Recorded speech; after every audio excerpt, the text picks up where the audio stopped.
अस्सलाम वालेकुम। आज मैं आप लोगों के साथ सब स्टाइल सैंडविच की रेसिपी शेयर करूंगी। इस रेसिपी के लिए जो चीज़ें मैं इस्तेमाल कर रही हूँ वो ये हैं कि 250 ग्राम मेरे पास बोनलेस चिकन है। इसमें मैं एक सॉस तैयार करूंगी। प्याज, टमाटर, लेमन और हरी मिर्च को डाल के इसमें 2 टेबल स्पून के करीब कुकिंग ऑयल डाल के इसको मैं जार में डाल के मिक्स कर लूँगी। और इसके अलावा मसालों में मेरे पास ये है कि नमक है 1 टीस्पून, ये चला जाएगा। ये क्रश मिर्चें हैं 1 टीस्पून, ये चली जाएंगी। ये आमचूर पाउडर है 1/2 टीस्पून, ये चला जाएगा। काली मिर्चें हैं 1/2 टीस्पून, ये चली जाएंगी। ये सूखा धनिया है, ये चला जाएगा। लाल मिर्चें हैं 1/2 टीस्पून, ये चली जाएंगी। इसके अलावा ये सिरका है 1 टेबल स्पून सिरका जाएगा। तो इसको अच्छे से मैरिनेट करेंगे और इसको तकरीबन 2 से 3 घंटे के लिए छोड़ दूंगी। और इसके अलावा मेरे पास ये सॉसेज हैं, काफ़ी सारी सॉस है, जिसमें ये केचप है, पेरी पेरी सॉस है, ये भी पेरी पेरी सॉस है, ये हॉट चिली सॉस है, और ये मैंने ऑलिव ऑयल डाला है 1 टेबल स्पून के करीब मैंने सिरका डाला है, और 1/2 टीस्पून के करीब मैंने इसमें कुटी हुई मिर्चें डाली हैं काली। तो ये इसका बड़ा अच्छा फ्लेवर आता है सैंडविच में।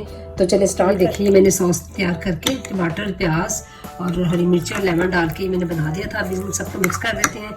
इसमें थोड़ा सा और ये डाल देते हैं सोया सॉस 1 टीस्पून के करीब। इसको मिक्स करके तो तकरीबन छोड़ देंगे। ज़्यादा से ज़्यादा आप जितना 4-5 घंटे के लिए छोड़ दें। अगर आपके पास टाइम नहीं है तो आप आधे घंटे के लिए भी छोड़ दें, वो भी काफ़ी है। देखिए मैंने 2 घंटे के लिए चिकन को छोड़ दिया था। अब मैं इसको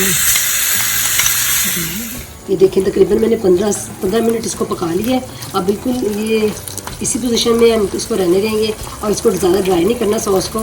तो अब हम अपनी फिलिंग कर लेते हैं। इसके अलावा ये देखिए मेरे पास सलाद में ये टमाटर है, सैलड पत्ता है, खीरे हैं, ये मिर्चें हैं, प्याज है, शिमला मिर्चें हैं, और ये ब्लैक ऑलिव है, और ये जो हमने बनाया था ऑलिव ऑयल और सिरका और काली मिर्चों का मिक्सचर।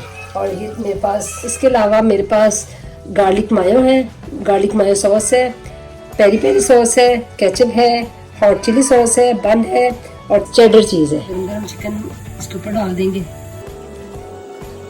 7 चीज़ डाल देंगे।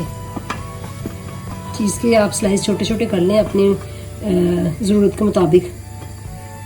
अब इसको मैं ओवन में करूँगी।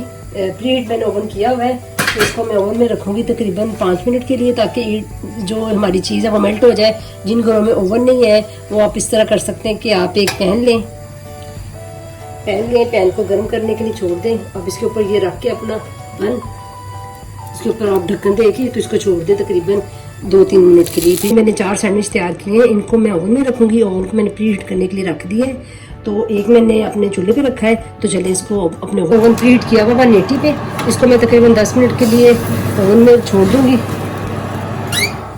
चूल्हे वाला ये चीज़ मेल्ट हो गई है। अब इसमें अपनी सैलड डालेंगे। ये ब्लैक ऑलिव्स है, ये डालेंगे। ये हैलोपिनोस है, ये डाल देंगे। ये प्याज है, ये शिमला मिर्चें, ये खीरे हैं, ये टमाटर है, ये सैलड पत्ता है। ये देखो ये चीज़ इसकी मेल्ट हो गई है। अब इसको निकाल लें। इसकी चीज़ कितनी अच्छे से मेल्ट हो गई है। अब इसके ऊपर हम अपनी सैलड डाल देते हैं। ऑलिव ऑयल डाल देंगे सिरके वाला, थोड़ा सा ज़रा एहतियात से, क्योंकि सैलड वगैरह फुल भरा हुआ है।